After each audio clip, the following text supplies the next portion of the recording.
ഇന്ന് രാവിലെ അവള് പറഞ്ഞതേ കറി വെക്കാൻ മീനൊന്നും കിട്ടിയിട്ടില്ല കേട്ടോ, ഇന്ന് മീൻകാരൊന്നും വന്നില്ല, എന്തെങ്കിലും ചെയ്യണം. അപ്പോഴാണ് അനിയൻ വന്നത്. അവൻ വന്ന് പറഞ്ഞു, ചേട്ടായി നമുക്ക് കടപ്പുറത്ത് പോയാലോ. ഞാൻ ഓക്കെ എന്നും പറഞ്ഞു. അങ്ങനെ ഞങ്ങൾ കടൽ തീരത്തെത്തി. ഇതാ മീനുമായിട്ട് വെള്ളം കരയിലേക്ക് അടുക്കുന്നു. ഏതായാലും അവിടെ ചെന്ന് കഴിഞ്ഞിട്ടാണെങ്കിലും പോരാനേ തോന്നി. ആ കാഴ്ചകളൊക്കെ കണ്ട് അങ്ങനെ നിന്ന്. തന്നെയുമല്ല, നമ്മൾ എന്താവശ്യത്തിനാണോ ഇവിടെ വന്നത് അതും കിട്ടണമല്ലോ. ഏതായാലും ഞാൻ അവനോട് പറഞ്ഞു, കുറച്ചു നേരം ഇവിടേക്ക് കാഴ്ചയൊക്കെ കണ്ട് നിന്നിട്ട് മീൻ വാങ്ങിക്കാം. വെള്ളച്ചൂടനും ചെമ്മീനും കൂന്തലും ശീലവും ഒക്കെ ഇന്നുണ്ട്.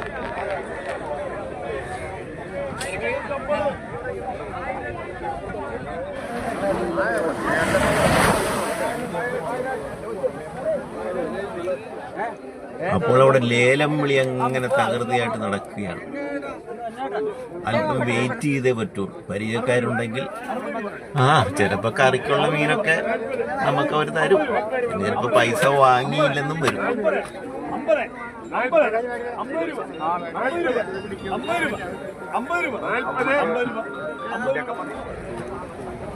എന്നാൽ എനിക്കിഷ്ടം മത്തിയായിരുന്നു. മത്തി വരാൻ വേണ്ടിയാണ് കാത്തിരുന്നത്. പക്ഷെ മത്തിക്ക് നല്ല വിലയുമാണ്.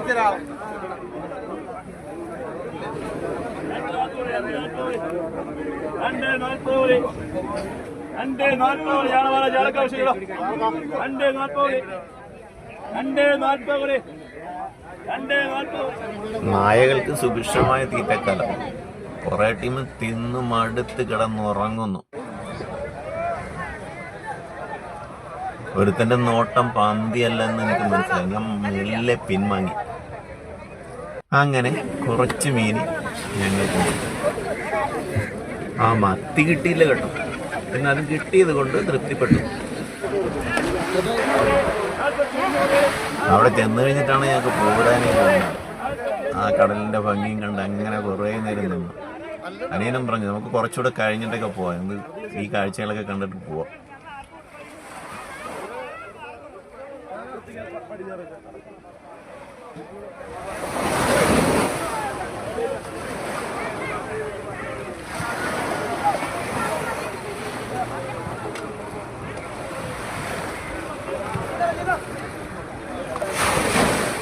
ഏതായാലും ഉച്ചയ്ക്ക് മുമ്പ് വീട്ടിലെത്തിയില്ലെങ്കിൽ വീട്ടുകാർ പ്രശ്നം ഉണ്ടാക്കും, പിന്നെ അങ്ങോട്ട് ചെല്ലേണ്ടതായും വരികയില്ല.